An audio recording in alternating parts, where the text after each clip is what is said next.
left behind during cutscenes in Resident Evil Requiem is almost always shader compilation stutter, storage streaming delay, audio buffer mismatch, CPU thread scheduling issue, Windows audio enhancement conflict. Since you're on RX 6600 AMD and reinstall didn't fix it, do this exactly. Fix 1. Disable AMD Smart Access Memory. Very important. 1. Open AMD Adrenalin. 2. Go to Performance, Tuning. Disable Smart Access Memory if enabled, Radeon Anti-Lag, Radeon Boost, Enhanced Sync Restart PC. This fixes cutscene desync for many RX 6000 users. Fix 2. Cap FPS to 60. Cutscenes break above 60. Cutscenes are locked at 3060 internally. If your FPS is fluctuating, audio desync happens. In AMD Adrenalin, 1. Gaming Resident Evil Requiem. 2. Enable Radeon Chill. 3. Set Min FPS 60, Max FPS 60, or enable VSync in-game.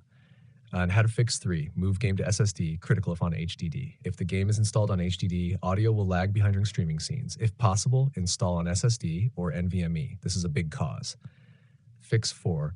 Disable Windows audio enhancements. 1. Right-click sound icon sound settings. 2. Output device properties.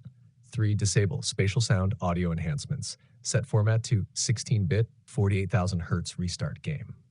Now fix 5. Delete shader cache. You can see the code in our conversation history. Delete the Resident Evil Requiem folder shader cache. First launch will stutter once while rebuilding. That's normal. Fix 6. Set high CPU priority. 1. Launch game. 2. Open task manager. 3. Details tab. 4. Right-click re9.exe. 5. Set priority high. Sometimes audio thread falls behind on Ryzen systems.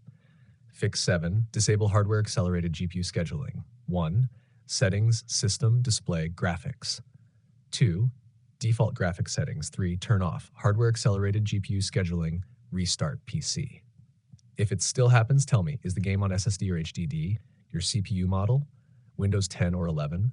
Does desync happen only in pre-rendered cutscenes or in-game ones? I'll narrow it down exactly for RX 6600. You're not crazy. This is a streaming sync issue, not a broken GPU.